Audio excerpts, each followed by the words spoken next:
तो दोस्तों फाइनली मैंने सीक्रेट इन्वेजन की सीजन 1 का एपिसोड 5 देख लिया है और लिटरली मैं कहना चाहूंगा सबसे पहले ये वाला एपिसोड क्या ही बॉम्ब था भाई। सही में इस वाले एपिसोड के एंडिंग में जो सब चीजें आपके सामने रिवील होता है ना, वो सही में देखने और सुनने के बाद आप लिटरली पागल ही हो जाओगे। तो दोस्तों हर बार की तरह इस वाले वीडियो में पूरी तरीके से डूबने के पहले आप में से कोई अगर सीक्रेट इन्वेजन की एपिसोड 5 अभी तक देखे नहीं हो तो जल्दी से जल्दी डिज्नी प्लस हॉटस्टार पे जाओ, सीक्रेट इन्वेजन की एपिसोड 5 देखो और उसके बाद ये वाला वीडियो देखना, क्योंकि इस वाले वीडियो के अंदर लंबे चौड़े स्पॉइलर होने वाले हैं और फिर भी आप इस वाले वीडियो को देखते हो तो अपने रिस्क पे देखना। तो सीक्रेट इन्वेजन की एपिसोड 4 जहां से खत्म हुआ था, ये वाला सीक्रेट इन्वेजन की एपिसोड 5 ठीक वही जगह से चालू होता है जहां पे हमें आखिर में ये दिखाया गया था ग्रेविक मार देता है टैलोस को और उसके बाद यूएसए का जो प्रेसिडेंट है सिटाडेल वो बहुत ही ज्यादा बुरी तरीके से घायल हो चुका था, उसकी गाड़ी वाड़ी पलट चुकी थी और फ्यूरी उसको जैसे तैसे करके उस जगह से बचा के हॉस्पिटल में एडमिट कर देता है। और फ्यूरी सिटाडेल को हॉस्पिटल के बेड पे एडमिट करते करते ये कहता है किसी के ऊपर शराब भरोसा मत करना, गवर्नमेंट ऑफिशियल की हर एक जगह पे स्कल्स के बंदे हो सकते हैं और स्पेशली रोडी की नाम भी वो लेता है और रोडी स्कल है वो उसे समझा देता है।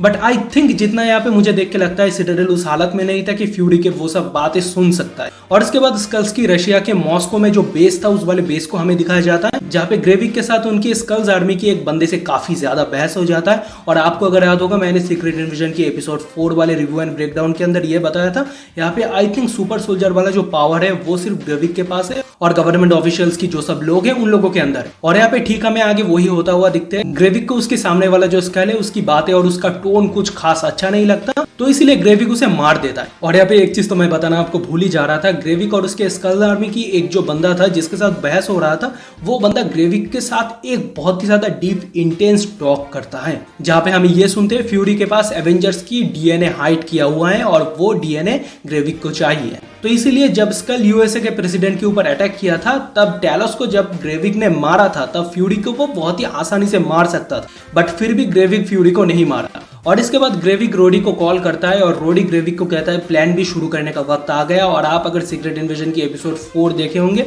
तो आपको पता चल ही गया होगा रोडी और कोई नहीं वो एक लेडी स्कल है। और उसके नहाने वाला सीन कैसे भूल सकते हो आप लोग, मैं भी भूल नहीं सकती इतनी आसानी से। और इसके बाद हमें एक लंदन का शॉट दिखाया जाता है और आप लोग टेंशन मत करो, सीक्रेट इन्वेजन की हर एक एपिसोड में जिस तरीके से हमें फ्लैशबैक का शॉट दिखाया जाता है फ्यूरी के जीवन का वैसे टाइप का दिखाया नहीं गया, ये हमारे करंट टाइमलाइन के अंदर ही बेस है। और वहाँ पे हमें बेसिकली ये दिखाया जाता है सोनिया एक गवर्नमेंट ऑफिशियल के मेंबर के पास जाता है, वो बहुत ज्यादा हाई एंड पोस्ट पे था और वो सोनिया से इस तरीके से कैजुअली बात करने लगता है जैसे कि मानो कुछ भी नहीं है, वो एक इंसान है। और आपको अगर याद हो सीक्रेट इन्वेजन के एपिसोड 2 के अंदर ग्रेविक के साथ जो बोर्ड मीटिंग हुआ था तो यहाँ पे वही बोर्ड मीटिंग में से उनमें से एक गवर्नमेंट ऑफिशियल्स के बंदे के साथ सोनिया मिलने आता है। और सोनिया को पहले से ही पता था वो बंदा स्कल है तो उसकी चिकनी चुपड़ी बातें के ऊपर ना फिसल के वो उसके पैरों के ऊपर शूट कर देता है। और उनके आसपास जो सब गार्ड्स थे और गवर्नमेंट ऑफिशियल्स की छोटे मोटे जो सब लोग थे उनको एज ए ह्यूमन विटनेस की तरह दिखाते हैं कि देखो ये वाला बंदा कौन है। और इसके बाद हम ग्रेविक के सीन पे शिफ्ट हो जाते हैं। और आपको अगर याद होगा सीक्रेट इन्वेजन के एपिसोड 1 के अंदर हमें एक नया ब्लैक स्कल दिखाया गया था, ये ब्लैक बोलना छोड़ना पड़ेगा नहीं तो मैं किसी दिन कैंसिल हो जाऊंगा। और वही स्कल को शुरू से लेकर अभी तक हमें छोटे छोटे जगह पे दिखा के टीज किया गया था और हमें अच्छी तरीके से पता नहीं था वो वाला स्कल पूरी तरीके से एक अच्छा स्कल है ये इविल है। और ठीक इस वाले सीन पे हम ये देखते हैं ग्रेविक के साथ वो वाला स्कल बातचीत करता है कि हम जो कर रहे हैं वो क्या सही कर रहे हैं, मैं अपने काम को लेकर काफी ज्यादा कंफ्यूज हूँ कि हम क्या कर रहे हैं। और ग्रेविक उस वाले स्कल के साथ बात कर ही रहा होता है और उसके पीछे से अचानक कोई एक वार कर देता है। और यहाँ पे दोस्तों टोकने के लिए मैं माफी चाहता हूँ और ये बात तो मैं जरूर कहना चाहूंगा सीक्रेट इन्वेजन की जितने भी सारे मेकर्स है या सीक्रेट इन्वेजन की जो डायरेक्टर है मिस्टर अली, उनका फिलहाल सरनेम मुझे याद नहीं आ, तो उन्होंने जो ये रियलिटी से इंस्पायर होकर क्रिएटिव चॉइस लिया है कि जिसको मारना होगा वो मारेगा, वो फालतू की डायलॉग में अपना टाइम वेस्ट नहीं करेगा। क्या आपको याद होगा गाया को मारने के बाद गाया कुछ बोलता हुआ रहता है और उसके बीच में ग्रेविक उसे मार देता है, उसकी बात को भी खत्म करने नहीं देता। और ठीक है यहाँ पे वही होता है, ग्रेविक उस ब्लैक स्कल के साथ बात कर ही रहा होता है और तभी पीछे से कोई एक बंदा एक बड़े हथौड़े से ग्रेविक के पैर के ऊपर मार देता है। और हमें यहाँ पे ये पता चलता है टैलोस की जो सब बंदे थे यानी कि टैलोस की टीम की जो सब गुड स्कल्स थे तो वो सब इन्हीं बैड स्कल्स के साथ मिक्स थे। और वहाँ पे जितने भी स्कल्स थे वो ग्रेविक के ऊपर बहुत ही भयंकर तरीके से हमला कर देता है। और एक स्कल तो ये भी करता है, एक मोटा प्लास्टिक की थैली से ग्रेविक का मुंह जगड़ लेता है। तो ओवरऑल जिस तरीके से ये जो सिनेरियो दिखाया गया था वो काफी ज्यादा बढ़िया था। और यहाँ पे जहाँ तक ग्रेविक की मैं बात करूँ वो कुछ भी करके उसके पास तो सुपर स्कल का पावर भी था तो वही इस्तेमाल कर वो इस वाले जगह से जैसे तैसे बाहर निकल जाता है और वहाँ पे जितने भी गुड स्कल्स थे उन सभी को मार देता है। और आखिर में वो जो ब्लैक स्कल थे और उसे सारे के सारे स्कल आर्मी के सामने ले आके मार देता है। और उस वाले फाइट सीक्वेंस को देख के जितना मुझे लगता है वहाँ पे लगभग ग्रेविक कमजोर हो ही गया था, क्योंकि ग्रेविक वहाँ पे ह्यूमन फॉर्म में था और वहाँ पे मारदार होने के वक्त ग्रेविक अचानक अपना शेप शिफ्ट करके रियल जो स्कल वाला फॉर्म है वो बन जाता है। और हमें पता है स्कल्स ह्यूमन फॉर्म से अपने रियल वाले फॉर्म में तभी आते हैं, एक अपने मर्जी से या दूसरी वो जब कमजोर हो जाते हैं। और दोस्तों मेरे बैकग्राउंड से अगर कोई भी आवाज आ रहा होगा तो उसको आप थोड़ा सा इग्नोर कर देना, क्योंकि बाहर काफी ज्यादा बारिश हो रहा है। और इसके बाद हम ये देखते हैं गाया और फ्यूरी अपने पुराने वाले अड्डे पे मीट करते हैं, जहाँ पे फ्यूरी को नहीं पता है गाया उस वाले घर के अंदर है, बट गाया छुप के उस वाले घर के अंदर आ जाता है। और वो वाला घर सीक्रेट इन्वेजन की एपिसोड 3 के अंदर आपको अगर याद होगा हमें एक सीन दिखाया गया था, वो फ्यूरी के वही फ्लैशबैक वाला सीन जो 1997 में हुआ था कैप्टन मार्वल मूवी के ठीक बाद ही, उस वाले घर पे जहाँ पे गाया ग्रेविक बचपन में रहा करते थे और इंक्लूड उन दोनों के साथ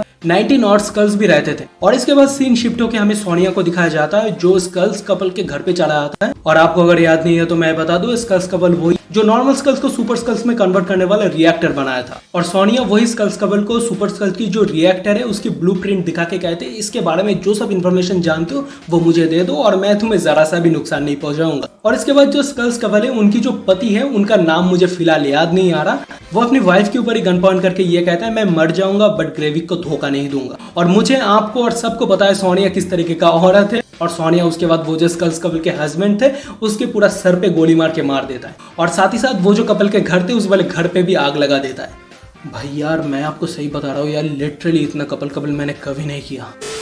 और इसके बाद हमें ये दिखाया जाता है गाया अपनी बाप टैलोस की बॉडी को लेके वो लोग प्रोफेसर डेनिस के घर पे जाते हैं। और आपको अगर याद नहीं है तो प्रोफेसर डेनिस कौन है, वो निक फ्यूरी की वही स्कल्स वाले वाइफ है। और वहां पे जाने के बाद डेनिस को गाया को पहली बार देखने के बाद ये लगता है ग्रेविक उसे मारने के लिए जो स्कल भेजा था वो और कोई नहीं, वो यही है। और इसके बाद दोनों अपने बीच में बातचीत करके हर एक चीज को सुलझाते हैं कि वो ग्रेविक का भेजा हुआ बंदा नहीं है, और गाया ये कहता है मुझे आपकी बहुत ही ज्यादा जरूरत है। और इसके बाद हम ये देखते हैं गाया डेनिस की मदद से अपने बाप की जो बॉडी है उसको जलाता है। और दोस्तों पता नहीं ये जो जलाने वाला और साथ ही साथ मंत्र पढ़ने वाला जो सीन है मुझे ये हिंदू कल्चर से काफी ज्यादा सिमिलर लगा, और ये अच्छी बात भी है, कोई बुरी बात नहीं है। और साथ ही साथ गाया के साथ डेनिस की भी हल्का फुल्का बातचीत होता है, उन दोनों के दिल में जो सब बात होता है वो एक दूसरे के साथ काफी ज्यादा शेयर करते हैं। और साथ ही साथ गाया डेनिस को ये कहता है आपको पता है ग्रेविक शायद आपको मारने के लिए बंदे भेजने वाले हैं, तो फिर भी आप इस वाले घर पे क्यों हो? और डेनिस जो कहता है क्योंकि मुझे पसंद है ये घर, अगर मुझे मरना ही है तो मैं यहाँ पे मरूंगा। मतलब रियल ये जो टॉक सीक्वेंस था ना ये काफी ज्यादा इमोशनल था, अपने घर के साथ, तो उसके बाद अपने जो दिल के करीब है यानी कि मिस्टर फ्यूरी के साथ जिस तरीके से बॉन्डिंग है वो काफी ज्यादा एक स्कल होने के बाद भी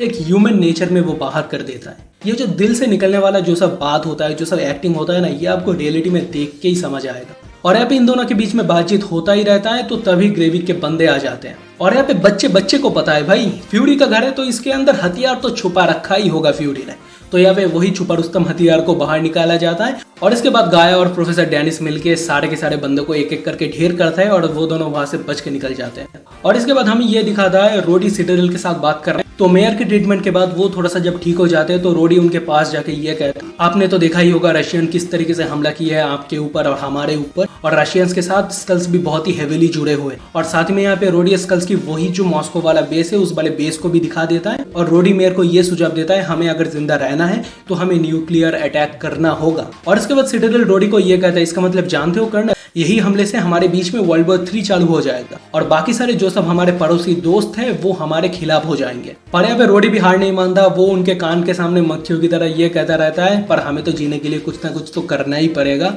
और इसके बाद हम देखते हैं ग्रेविक फ्यूरी को कॉल करता है और ग्रेविक फ्यूरी को इनडायरेक्टली काफी ज्यादा धमकाता है एवेंजर्स की डीएनए सैंपल्स उसे सही सलामत दे दिया जाए तो वो इतना ज्यादा तबाही नहीं करेगा। और इसके बाद हम ये देखते हैं फ्यूरी कुछ जाली पासपोर्ट्स को लेके लंदन में चला जाता है सोनिया से मिलने। और यहाँ पे फिलहाल अभी तक मार्वल सिनेमैटिक यूनिवर्स के हिस्ट्री के अंदर हम पहली बार देखते हैं फ्यूरी अपना फेस बदलता है, और साथ ही साथ फ्यूरी जिस वाले मटेरियल से अपना फेस बदलता है उस वाले मटेरियल को हम आखिरी बार देखे थे कैप्टन अमेरिका विंटर सोल्जर के अंदर। ब्लैक विडो इंडिया का जो लेडी प्रेसिडेंट था उसका फेस बदला था। और इसके बाद हमें ये दिखाया जाता है फ्यूरी सोनिया के साथ गाड़ी में बैठ के अपनी एक अलग जगह पे चला जाता है और सोनिया के साथ फ्यूरी का काफी ज्यादा बातचीत होता है और उनमें से एक काफी ज्यादा डिटेल भरी बात भी कहा जाता है। और वो सब सवाल हमारे दिमाग में ऑलरेडी काफी ज्यादा घूम रहा था कि ग्रेविक अपने इतना ज्यादा आतंक मचा चुका है रशिया में, उसके बाद अमेरिका में, तो फ्यूरी उनके जो सुपर हीरोज हैं उनको इन सब जंग के अंदर शामिल क्यों नहीं करते। और फ्यूरी यहाँ पे बहुत ही अच्छी तरीके से ये बताता है ये जंग उनका नहीं है, ये जंग मेरा है। और यहाँ पे फ्यूरी ये कहता है उनके पास भले ही सुपर पावर्स होंगे पर वो मेरे सामने कुछ भी नहीं,